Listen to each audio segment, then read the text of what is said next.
Villains are often the most fascinating part of any story, but only a few are truly terrifying. And it's not just because of their actions, but because of how real and disturbing they feel.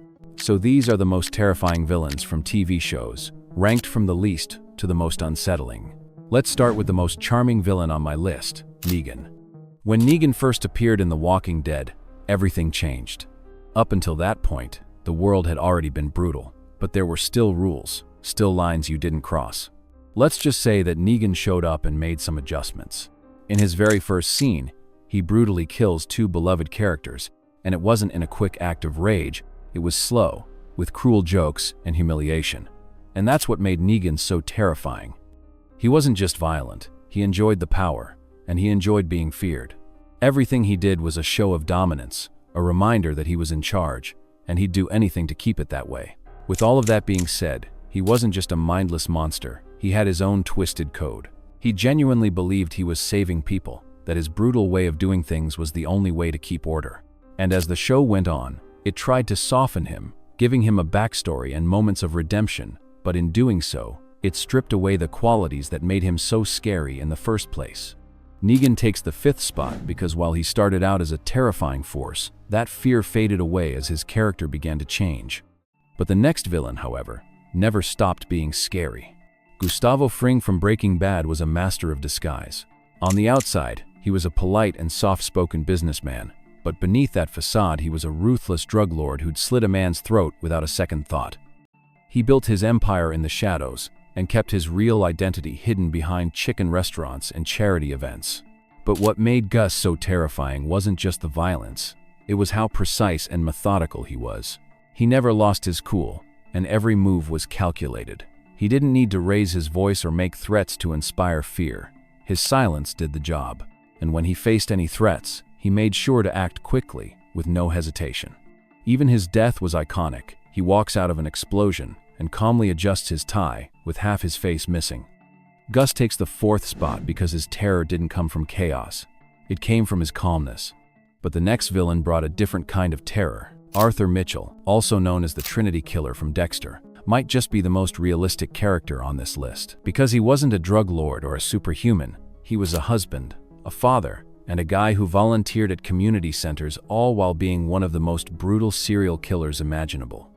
What made him so terrifying wasn't just the brutality of his killings, it was the fact that he thought he was justified. Trinity's murders followed a precise, ritualistic pattern, each tied to trauma from his own past. And what made him unforgettable was how convincingly normal he seemed. He had a family, he went to church, he smiled, and then, in an instant, he would take a life. Unlike other killers in the show, Trinity got inside Dexter's head. He wasn't just another target, he was a mirror, a reflection of the darkness that Dexter could one day become.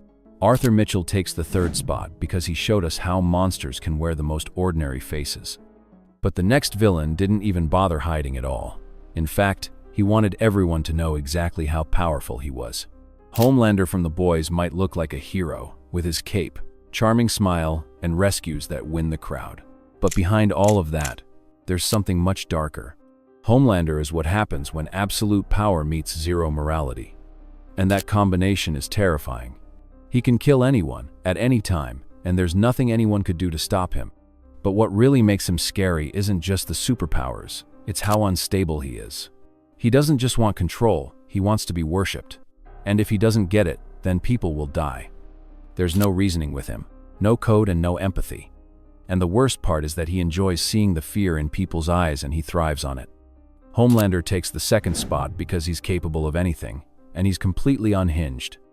But before we get to the final villain, here are some honorable mentions that almost made the list: the Governor, the Night King, and the Man in Black.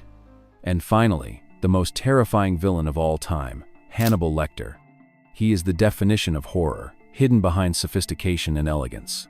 He's a brilliant psychiatrist who happens to have a taste for human flesh.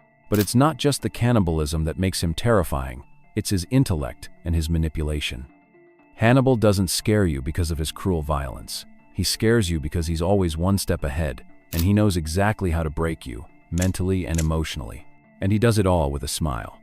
He'll serve you dinner, compliment your taste, and then he'll feed you pieces of your friend.